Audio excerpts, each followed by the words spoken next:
These are troubling times. I have a poem. I think poems are important.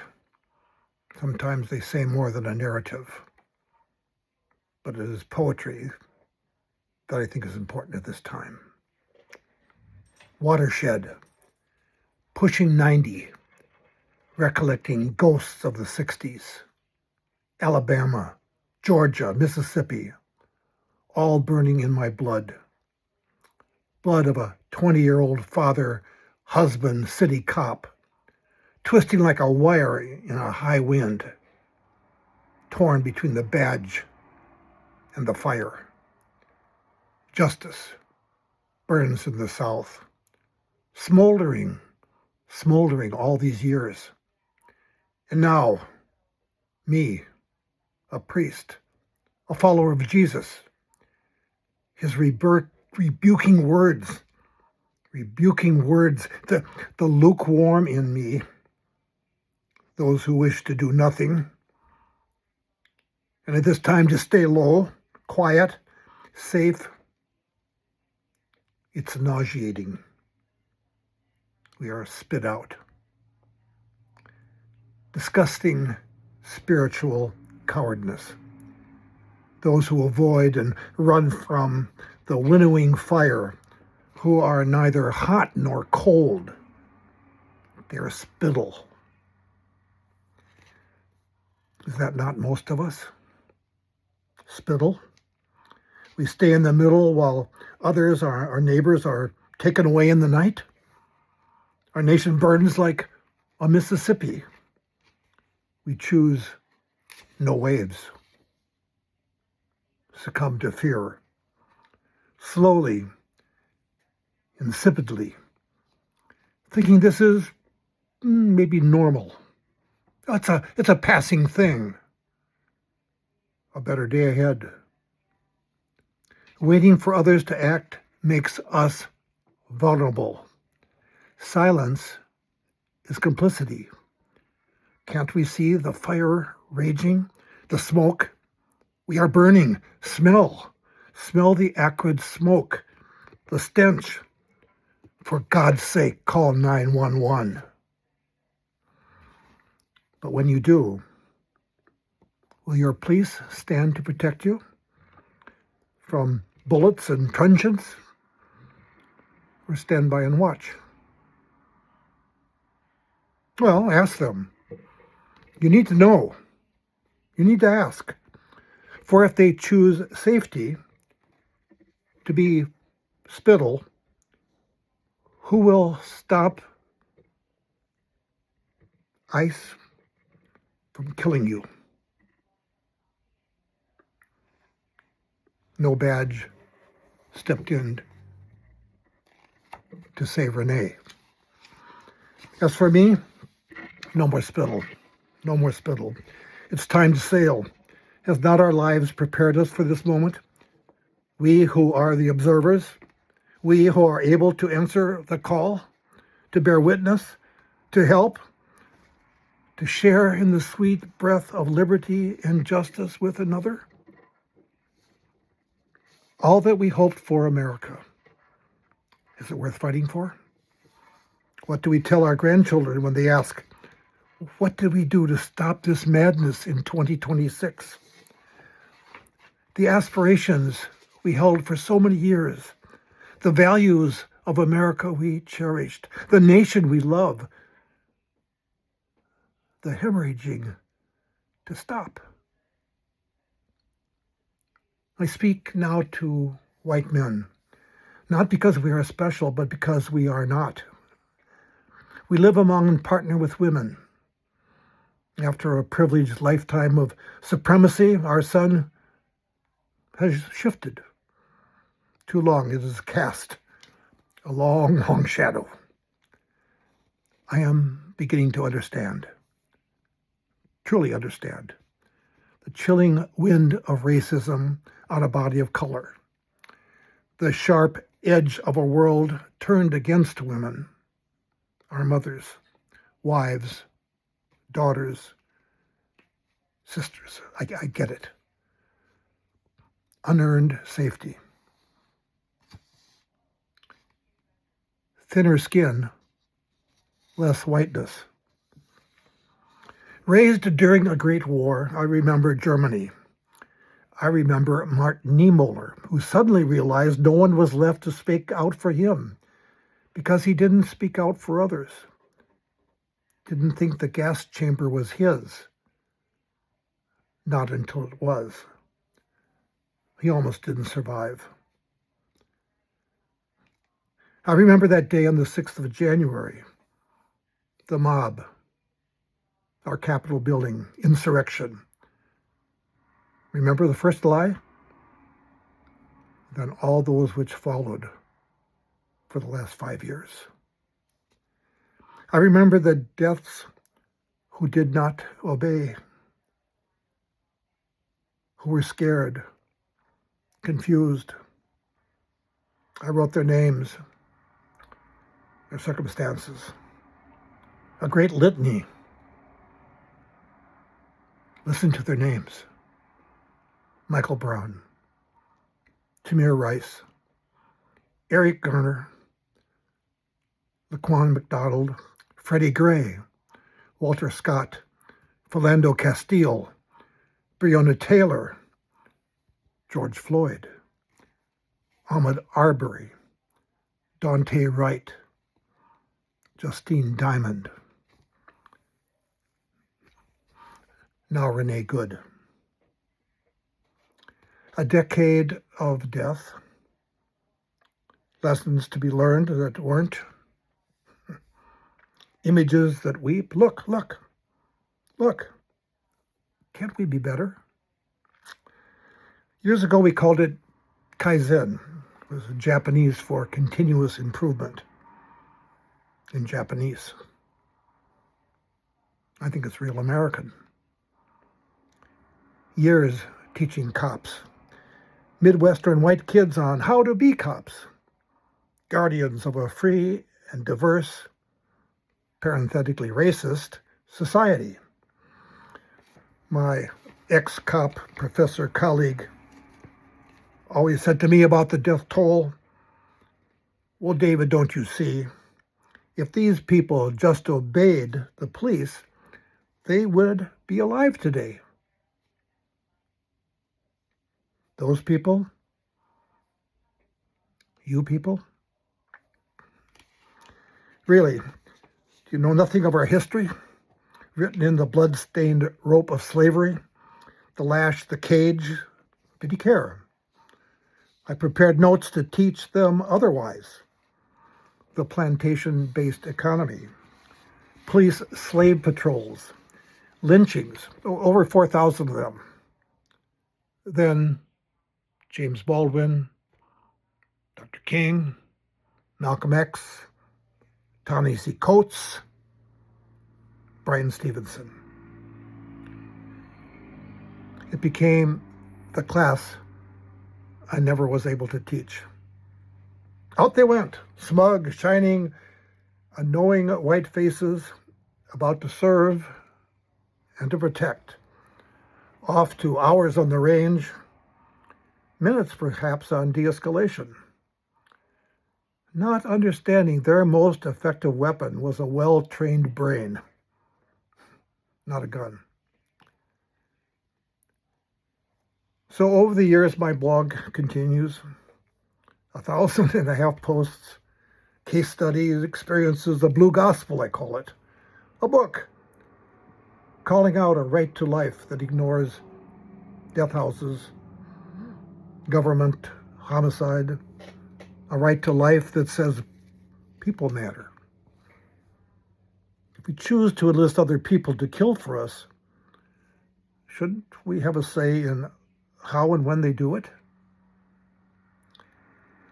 Only when absolutely necessary, I would say, which is, by the way, Europe's whisper of sanity.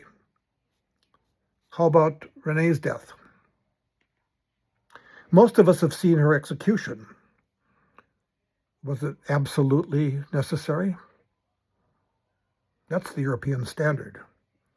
Police kill about 1,000 people every year after year. Is that acceptable? Other countries, mainly in Europe, do much better. Our high rate of killing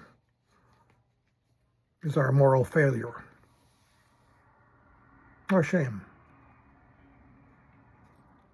Each day we hear a spew of lying at our gates, calling 11 million neighbors murderers, rapists, drug dealers, black Somalis, garbage people. Lying, lying, lying. And so Pinocchio lives in a White House. More lies every day, bigger lies every week. Lying to justify harm, lying to instill fear, lying to avoid responsibility, lying about lost children, and lying about the killing of Renee. Are we in the midst of becoming a killing field? 1,000 or more masked and unidentifiable thugs raid Minneapolis. More agents than there are cops in the city. Who's next? Do we wait? Wait for when we will be taken? When we can say no to irritants being sprayed in our face, no to being punched, no to being knocked down, manhandled, jailed, even deported. And we never find out who did this to us. No legal recourse as we hear the wailing of children and their mothers. We had enough of this. Enough. Enough of the lash, the tree, the rope. So we should not, never, ever accept these high crimes and misdemeanors. We cannot allow anyone, no one ever, not even a president, to be outside our nation's laws. No, never. Project 2026. Read it for yourself. It's all there. We shouldn't be surprised at what's happening. It's an autocrat's handbook. Are your papers in order? Better watch what you say. Have you talked trash about the president lately? Have you called him demented or unfit? Have you ever been called woke or a lib? Do you teach? Do research? Oh, perhaps you're a woman who doesn't quite look like those Washington Silver Cross-wearing Barbie dolls. Perhaps you still don't think it's as bad as it is. It is. Look around. It is that bad. Look at what's happening in our city streets. Masked wannabes run amok, wear camouflage clothing, no name tags, call themselves police. I know police. I was once one. I know they're not police. They're not. Not any more than a snake is a sheepdog. Charlatans. Wannabe cops. Ignoring the sacred duty of a constitutional guardian. Constitutional guardian, that's who police are. They have a code of ethics. They take an oath of office. Service above self. Armed and lost, they are over their heads. We should be sorry for them. Now what?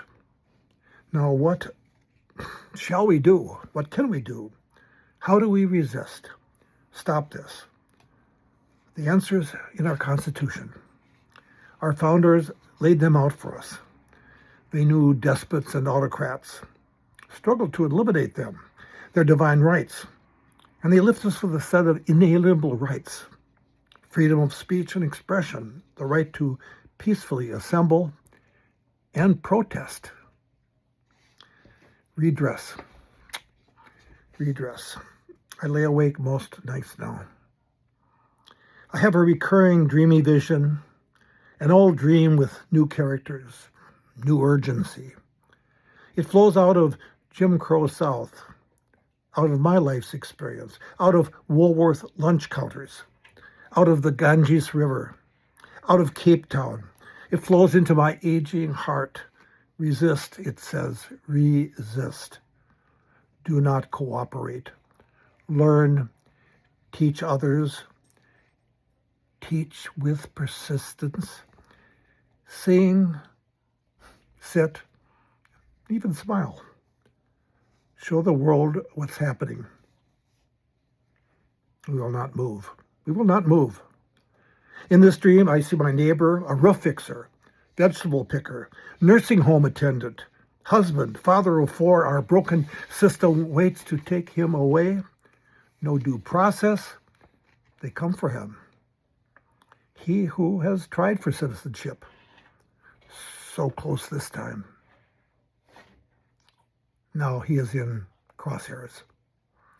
But I know him. Yeah, you do too. He is our neighbor, not a criminal, for heaven's sake. Do not speak of him that way. We show up. We sit. 100 on the sidewalk, in the driveway, in his yard. Now 1,000. A flood of committed, peaceful bodies. No whistles. No angry words. No snowballs. More show up. Like sand on a beach, peacefully sitting everywhere, clogging, jamming up, slowing things down. This is what democracy looks like. The roundup shudders to a stop. The sand, the people have gotten in everywhere. Sitting becomes our strength.